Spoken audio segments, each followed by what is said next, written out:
हरे कृष्णा।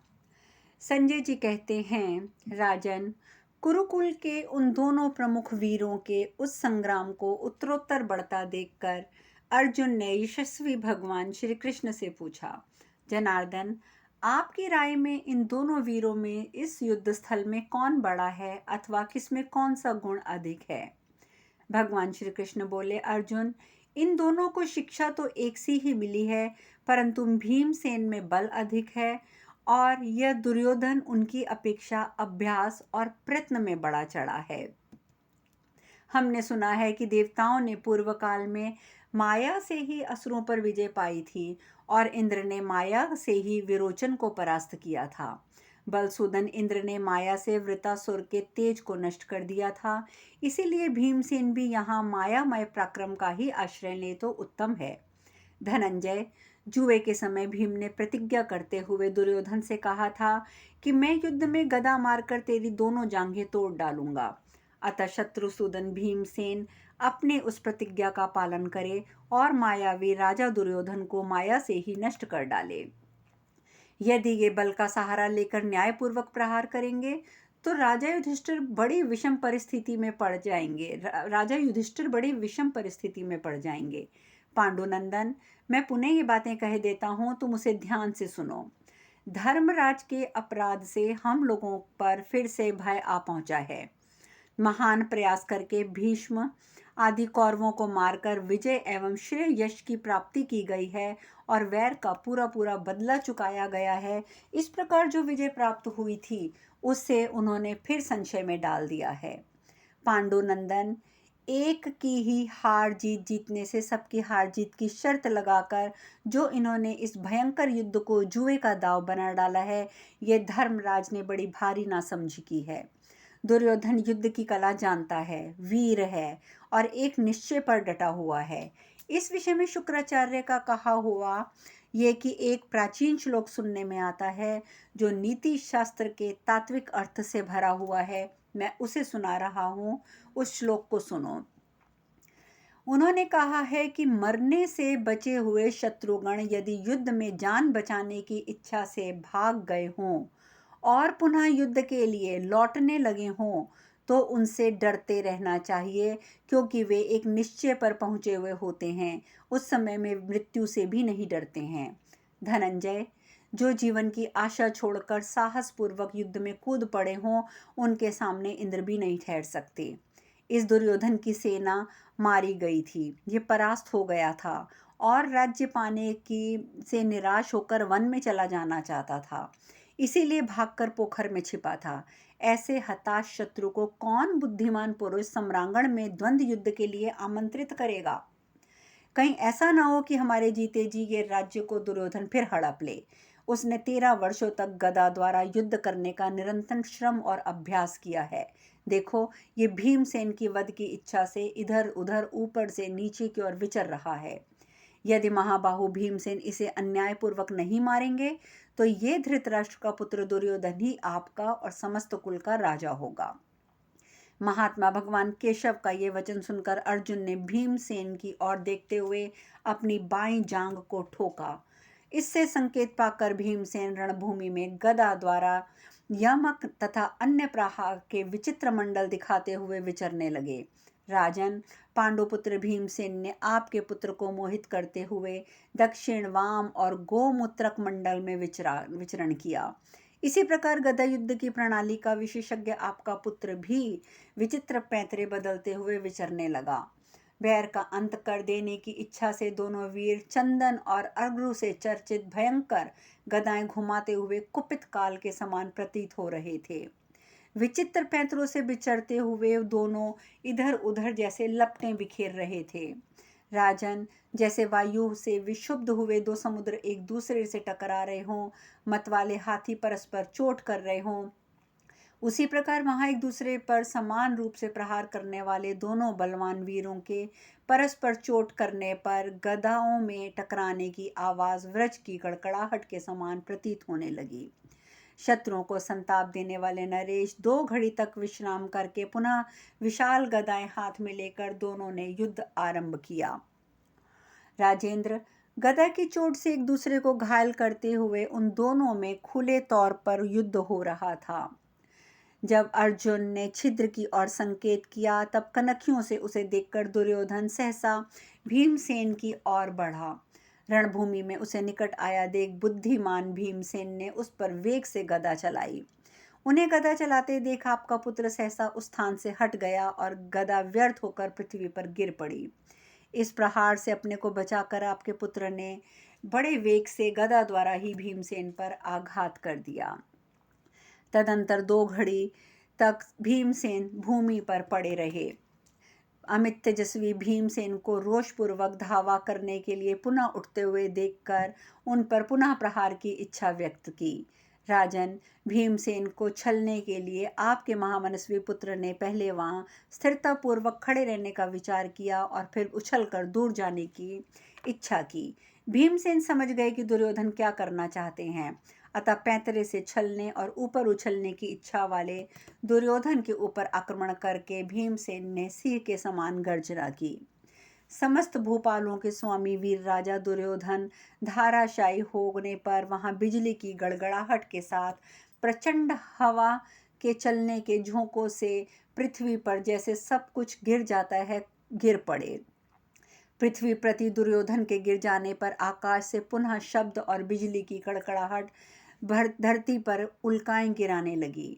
भरत नंदन, आपके पुत्र के धाराशायी हो जाने पर इंद्र ने वहां रक्त और धूल की वर्षा की।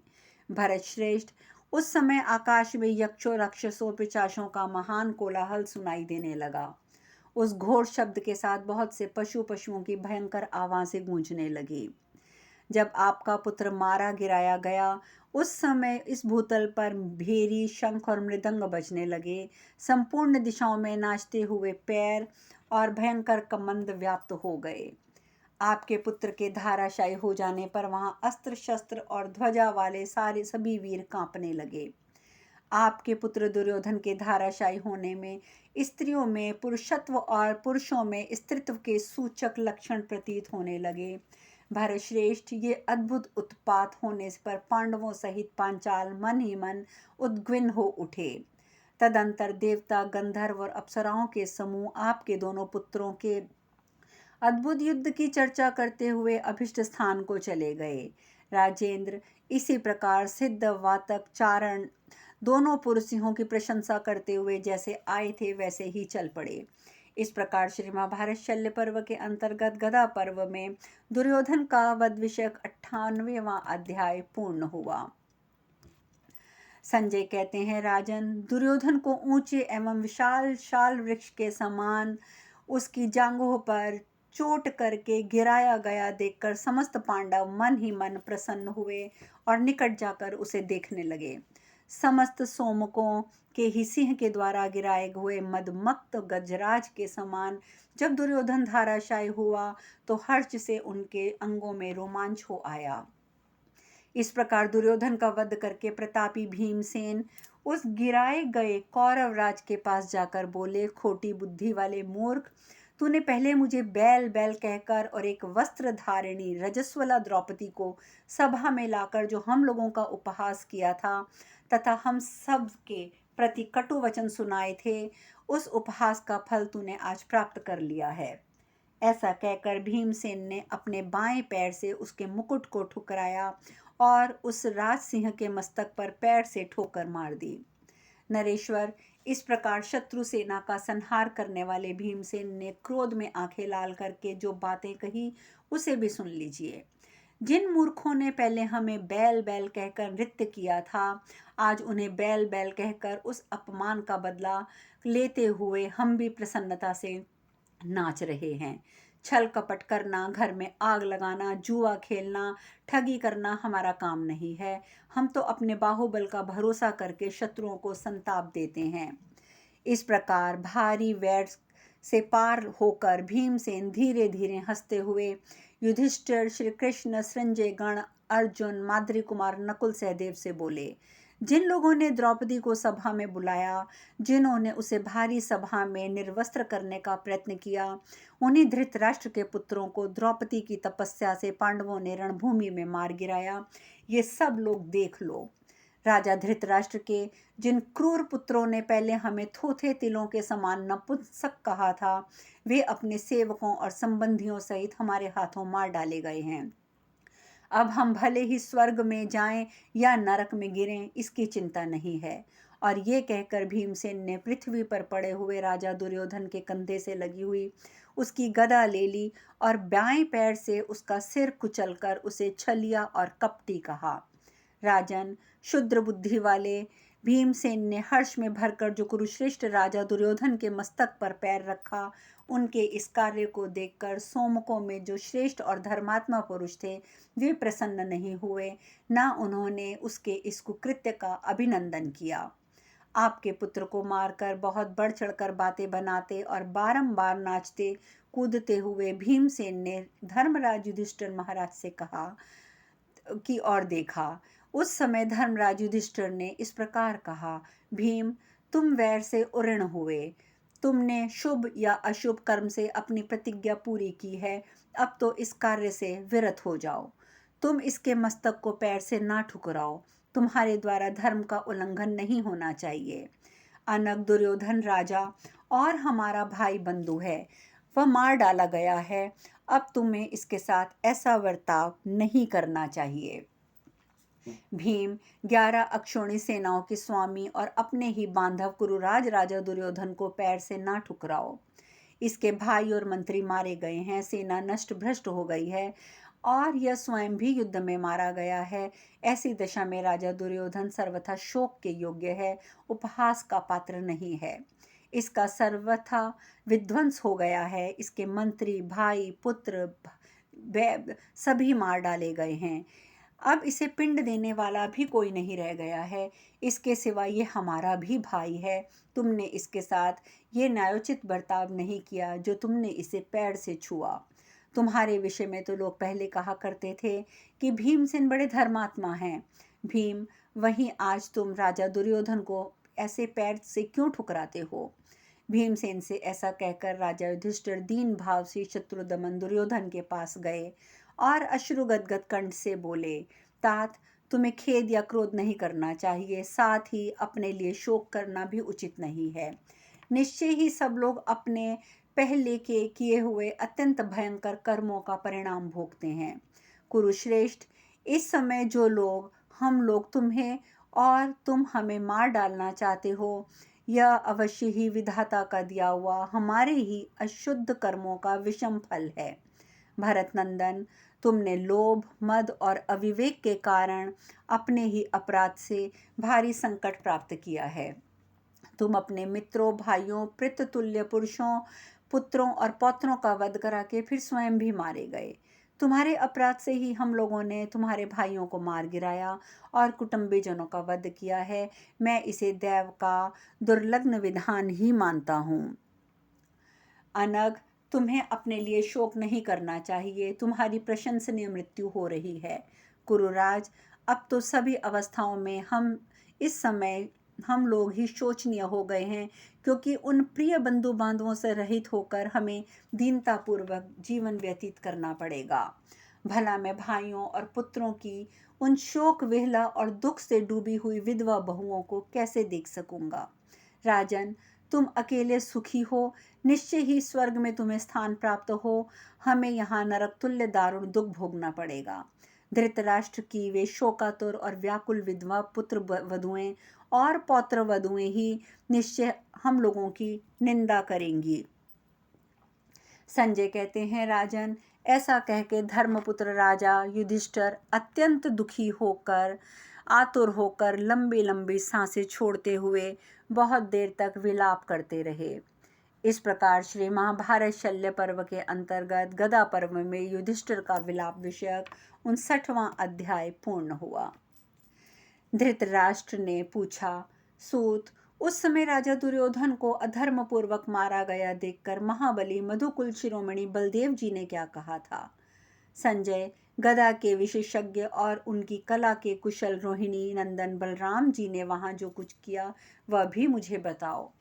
संजय कहते हैं, राजन, भीमसेन के द्वारा आपके पुत्र के मस्तक पर पैर का प्रहार हुए देख योद्धाओं में श्रेष्ठ बलराम जी को बड़ा क्रोध हुआ।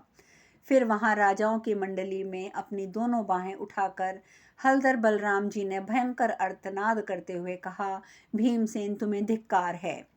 इस धर्म युद्ध में नाभि के नीचे जो प्रहार किया गया है, जिसे भीमसेन ने स्वयं किया है, वह गदा युद्ध में कभी नहीं देखा गया।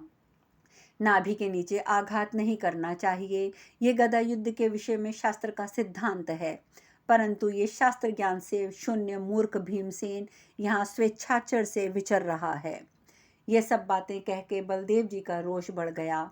फिर राजा दुर्योधन की ओर दृष्टिपात करके उनकी आंखें क्रोध से लाल हो गईं। फिर बलदेव जी ने कहा, कृष्ण, राजा दुर्योधन मेरे समान बलवान था। गदा युद्ध में उसकी समानता करने वाला कोई नहीं था। यहाँ अन्याय के करके केवल दुर्योधन को ही नहीं गिराया गया, मेरा भी अपमान किया गया है। शरणागत की दुर्बलता के कारण शरण देने वाले का तिरस्कार किया जा रहा है। ऐसा कह के महाबली बलराम अपना हल उठाकर भीमसेन की ओर दौड़े। उस समय अपनी भुजाएं उठाकर उठाए हुए महात्मा बलराम जी का रूप अनेक धातुओं के कारण विचित्र शोभा पाने वाले श्वेत पर्वत के समान जान पड़ता था। महाराज, हलधर को आक्रमण करता देख अर्जुन सहित अस्त्रवेत्ता भाइयों के साथ खड़े हुए बलवान भीमसेन तनिक भी व्यथित नहीं हुए। उस समय विनयशील बलवान श्री कृष्ण ने आक्रमण करते हुए बलराम जी को अपनी मोटी और गोल गोल भुजाओं के द्वारा पकड़ने का प्रयत्न किया। अब शेष कथा कल। हरे कृष्णा।